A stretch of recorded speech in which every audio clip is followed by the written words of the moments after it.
টিয়ক সমষ্টিৰ কাকজান তিনিকুৰীয়া গাঁৱৰ লোক নিৰ্মাণ বিভাগে নিৰ্মাণ কৰা গ্ৰাম্য পথৰ নিম্নমানৰ কামৰ অনিয়মৰ অভিযোগ পুৱাই ওলাই আহিল গাঁৱৰ ৰাইজ। টিয়ক সমষ্টিৰ অন্তৰ্গত কাকজান তিনিকুৰীয়া গাঁৱৰ গ্ৰাম্য পথ নিৰ্মাণৰ বাবে লোক নিৰ্মাণ বিভাগে 29,06,640 টকা অনুমোদন দিয়ে।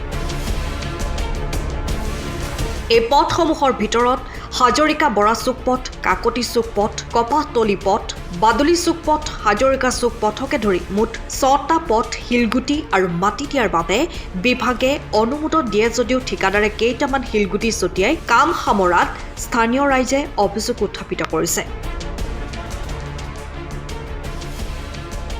আজি হাজৰিকা চুক অঞ্চলৰ স্থানীয় ৰাইজসকলে পুৱাই ওলাই আহি পথটোৰ নিম্নমানৰ কামৰ অনিয়মৰ বাবে ক্ষোভেৰে জানিবলৈ দিয়াৰ লগতে এই পথসমূহৰ মেৰামতিৰ দৈৰ্ঘ্য 200 মিটাৰ 300 মিটাৰ অধিক নহয় বুলি ৰাইজে জানিবলৈ দিছে।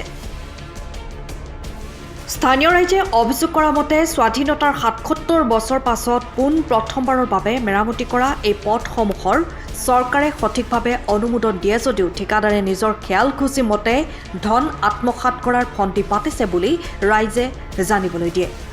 বিশেষকৈ বিভাগীয় কোনো লোক উপস্থিত নথকাৰ বাবেই পথসমূহত কেইগাড়ীমান শিলগুটি কেইগাড়ীমান মাটি পেলাই কামটো সামৰাৰ ব্যৱস্থা কৰাত ৰাইজ ওলাই আহি সংবাদ মাধ্যমক জানিবলৈ দিয়ে।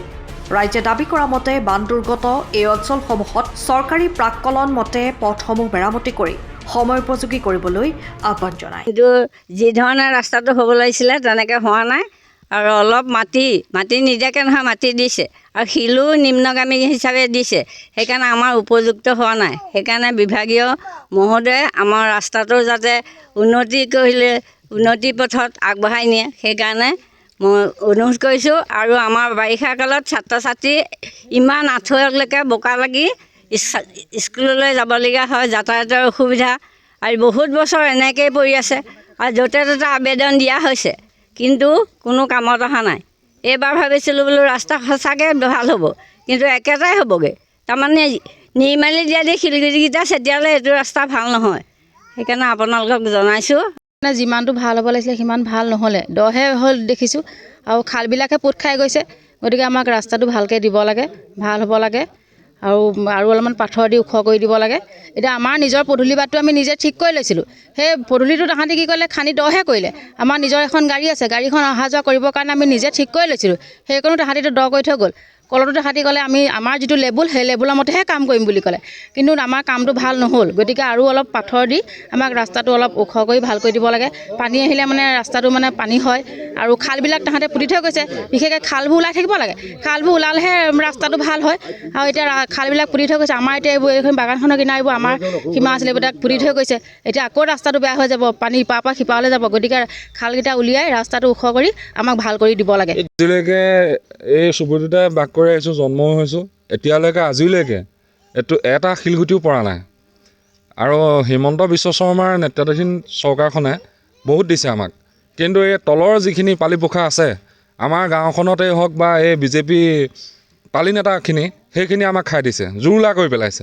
আমাৰ ৰাস্তাটো আহিব লাগিছিলে খাপৰি, আহিলে এতিয়া চেন গ্ৰেভেল। ইলেকশ্যনৰ আগে আগে তেওঁলোকে চেন গ্ৰেভেল মাৰি পেলাই আমাক টোপ এটা দিবলৈ আহিছে আৰু সেই টোপটো দিছে আপোনাৰ 8 ইঞ্চিকৈ আহিছে। আমাৰ যিটো চেন গ্ৰেভেল মাৰিছে 8 ইঞ্চিকৈ আহিছে।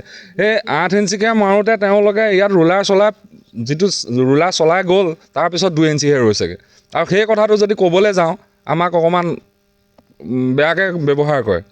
আমি যদি ক'বলৈ যাওঁ যে কাপ্তানি বিভাগৰ মানুহ আহিব আপোনালোকে তেওঁলোকক ক'ব, আমি যেনেকৈ আহিছে তেনেকৈ বনাই থৈ গৈছোঁ। আমি কাক ক'ম? এষ্টিমেটটো আমাক দেখুওৱা নাই, আমাক একোৱেই দেখুওৱা নাই। মুঠতে তেওঁলোকে যেনেকৈ আহিছে তেনেকৈ কৰি পেলাই গুচি গৈছে। এষ্টিমেটত আহিছে আপোনাৰ 8 ইঞ্চিকৈ কোৱা শুনিছোঁ। আমাৰ এইপিনে দলে এটা কপাহতলি চুক বুলি এটা আছে, তাত মানুহখিনিয়ে অকণমান কমপ্লেইন কৰিলত তেওঁলোকে 8 ইঞ্চি কালি মাৰি থৈ গুচি গ'ল। আমাৰ এই চুবুৰীটোত হ'ল কি আমাৰ 30-40 ঘৰ মানুহ আছোঁ। 30-40 ঘৰ মানুহ আমাৰ যাতায়াতৰ কিমান অসুবিধা হয়তো আমাতকৈ আৰু ভালকৈ কোনো নাজানে। এইটো আৰম্ভ হোৱাৰ আগত আমাক কোনো সংবাদ একো কথাই জনোৱা নাই। তেওঁলোকে আহিছে মুঠতে মাটি চাটি একো পেলোৱা নাই, চাইডে অকণ মাটি পেলাই তেওঁলোকে ৰুলাৰ মাৰিছে। ৰুলাৰ মাৰিলত 2 ইঞ্চিহে ৰৈছেগৈ ৰাস্তাটো। তেওঁলোকে কৈছে 4 ইঞ্চি আহিছে কিন্তু 2 ইঞ্চিহে হৈছে। জেগাই ৰুলাৰখন যেতিয়া সোমাই গৈছে তাত দহে হৈ গৈছে আমাৰ। বিচাৰিছোঁ আমাৰ যিখিনি এতিয়া কাম আমাৰ মানে কৰি গ'ল, এতিয়া যিখিনি পাথৰ দিলে, পাথৰ মানে 2 ইঞ্চি পাথৰো দিয়া নাই মানে।